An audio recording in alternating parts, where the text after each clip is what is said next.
বিসমিল্লাহির রহমানির রহিম। আসসালামু আলাইকুম। কেমন আছেন সবাই? আশা করি ভালো আছেন। আমরাও আলহামদুলিল্লাহ আল্লাহ তাআলার অশেষ রহমতে ভালো আছি। নতুন আরও একটা ব্লগ নিয়ে চলে আসলাম আপনাদের মাঝে। আজ হচ্ছে সোমবার সকাল থেকে এই ব্লগটা স্টার্ট করেছি, সকালের নাস্তা তৈরি করা থেকে। প্রথমে এখানে আমি হচ্ছে 2 টেবিল চামচ পরিমাণে সুজি সয়াবিন তেল দিয়ে খুব ভালোভাবে ফ্রাই করে নিয়েছি। তারপরে হচ্ছে আমি হাফ কেজি দুধ জাল করে তার ভিতরে মশলা চিনি দিয়ে ভেজে রাখা হচ্ছে সুজিগুলা দিয়ে নেড়ে চেড়ে এখন নামিয়ে নিয়েছি। আর সুজিটা হচ্ছে আমি বেশি হচ্ছে শক্ত করিনি, লিকুইডই রেখেছি। এরপরে হচ্ছে আমি আটা সিদ্ধ করে আটা মথে নিয়েছি। এখন হচ্ছে রুটিগুলা বানিয়ে নিয়ে ফ্রাই করতে চলে এসেছি কিচেনে। অলরেডি হচ্ছে একটা রুটি ফ্রাই করে নিয়েছি, কিছু রুটি করব আর হচ্ছে কিছু পরোটা করব। এখানে আমি 6টার মতো হচ্ছে বেলেছি, 3টা হচ্ছে রুটি ফ্রাই করব আর 3টা তেল দিয়ে পরোটা তৈরি করে নিব সকালের নাস্তার জন্য। আর সকালই হচ্ছে আমি সকাল নাস্তাটা তৈরি করে থাকি। আমার অনেক ভিডিওতেই দেখিয়েছি, যেহেতু তানবীরের বাবা খুব সকালেই অফিসে চলে যায়, ওরা হচ্ছে 7:30টার মধ্যেই বের হয়ে যায় বাসা থেকে। এখন আমি নাস্তাটা রেডি করে দিয়েছি ওদের জন্য। এখানে হচ্ছে সকালে নাস্তা রেডি করেছি, সুজি পরোটা আর ডিম পোস্ট করেছিলাম আলহামদুলিল্লাহ। এরপরে হচ্ছে আমি ঘরের কাজকর্ম শেষ করে নিয়েছি। তারপরে হচ্ছে বাইরে হালকা বৃষ্টিও হচ্ছিল, তাই ভাবলাম যে ফ্রিজে মুরগির মাংস আছে সেটা বের করি।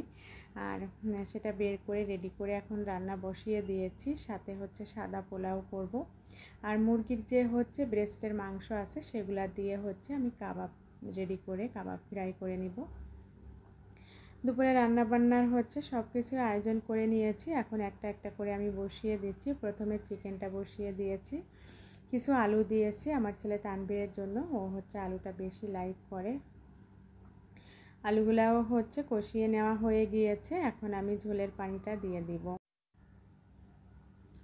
আর একটু ঝাল ঝাল করে মুরগির মাংসটাকে রান্না করে নিচ্ছি। এখন আমি ঝোলের পানিটা অ্যাড করে দিয়েছি। এখন ঢাকনা দিয়ে রান্নাটা করে নিব। তারপরে হচ্ছে এর মাঝে আমি কাবাবটাও রেডি করে নিব। মুরগির মাংসটা রান্না করা হয়ে গিয়েছে। এ পর্যায়ে এখন আমি পোলাওটাও বসিয়ে দিয়েছি। এখানে আমি হাফ কেজি চাউলের পোলাও রান্না করে নিচ্ছি, যেহেতু আমরা মানুষ কম।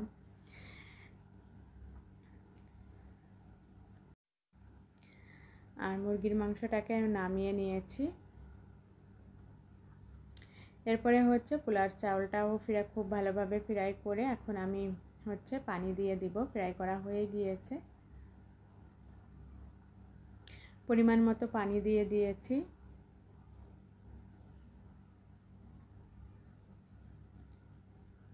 এখন আমি কিছু কিশমিশ দিয়ে দিচ্ছি।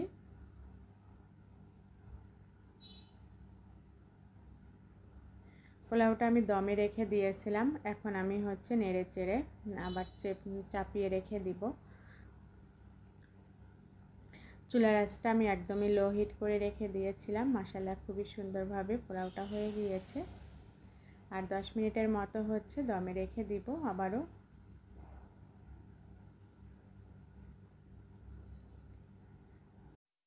এখন কাবাবটা রেডি করব। কাবাবটার রেসিপিটা একটু শেয়ার করতেছি আপনাদের সাথে। এখানে আমি ব্রেস্টের মাংসগুলো খুব সুন্দরভাবে পরিষ্কার করে নিয়েছি।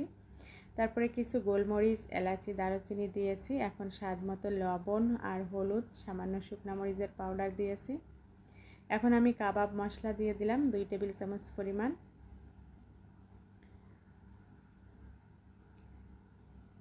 এখন কিছু পেঁয়াজ কুচি দিয়ে দিলাম। আদা রসুনের পেস্ট দিয়ে দিলাম 1 টেবিল চামচ পরিমাণে। আর জিরা ধনিয়া পেস্ট দিয়ে দিলাম 1 টেবিল চামচ পরিমাণ। পরিমাণ মতো সয়াবিন তেল দিয়ে দেব। এখানে আমি আধা কাপের মতো সয়াবিন তেল দিয়ে দিব। দিয়ে খুব ভালোভাবে মাখিয়ে নিয়েছি, 10 মিনিট মতো রেখে দিব। এরপরে আমি কিছু সিদ্ধ করা ডাল দিয়ে দিলাম, ছোলার ডাল। আর এটা সিদ্ধ করে নিয়েছি আগের থেকেই। এখন আমি পানি দিয়ে চুলায় বসিয়ে দিয়েছি। এখন একটা ঢাকনা দিয়ে চুলার আঁচটাকে হাইট করে কাবাবটা রেডি করে নিব। বলক এসে গিয়েছে আর খুবই সুন্দর একটা ফ্লেভার বের হচ্ছিল।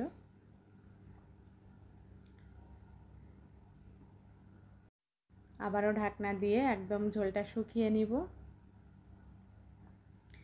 এখন ঝোলটা শুকিয়ে গিয়েছে, চুলার আঁচটা কমিয়ে আমি নেড়ে চেড়ে আরও একটু শুকিয়ে নিচ্ছি। এখন হচ্ছে নামিয়ে নিব। আর আমি সব সময় এভাবেই কাবাবটা তৈরি করে থাকি, আমার কাছে এভাবে বেশি ভালো লাগে খেতে। আর চিকেনগুলা কিন্তু একদমই সিদ্ধ হয়ে গিয়েছে, এটাকে এখন হাত দিয়ে মথেও নেওয়া যাবে, আবার ব্লেন্ডারও করে নেওয়া যাবে। আমি হচ্ছে মাংসগুলা বেছে ব্লেন্ডার করে নিয়েছি, ডালটা আর ব্লেন্ডার করা লাগবে না। এখন হাত দুইটা ডিম দিয়ে দিয়েছি, এখন খুব ভালোভাবে মথে নিব। মথে তারপরে হচ্ছে কাবাবের শেপটা দিয়ে নিব। এভাবে করে কাবাবের শেপ আকারে করে নিয়েছি। আর সাথে নিয়েছি ডিমের কুসুম, তারপরে হচ্ছে ব্রেড ক্রাম্ব।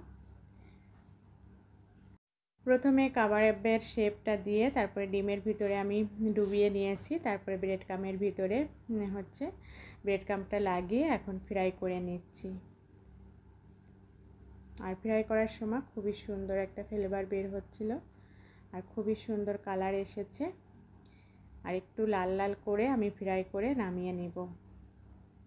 এখানে অনেকগুলা কাবাব হয়েছিল, অর্ধেকটার বেশি হচ্ছে আমি ফ্রিজে রেখে দিয়েছি। আর হচ্ছে এখানে আমি 6 পিস কাবাব ফ্রাই করেছি। মাশাআল্লাহ, দেখতে যেমন সুন্দর হয়েছে, খেতেও আলহামদুলিল্লাহ অনেক টেস্টি হয়েছিল। আর কাবাবটাকে আমি হচ্ছে পোলাওর সঙ্গে সার্ভ করেছি। এখানে পোলাও নিয়েছি, তারপরে হচ্ছে 2 পিস কাবাব নিয়েছি, সাথে মুরগির মাংস রান্না করেছিলাম সেটা নিয়েছি। আর এখন সালাদ নিয়ে নিব। আলহামদুলিল্লাহ, এই তো আমাদের দুপুরের খাবার। আর আমার এই কাবাব রেসিপিটা যদি কারো ভালো লেগে থাকে, খুব সহজে বাসায় এভাবে তৈরি করে নিতে পারেন। আজ এ পর্যন্তই। আল্লাহ হাফেজ, আসসালামু আলাইকুম। সবার জন্য অনেক অনেক দোয়া রইল।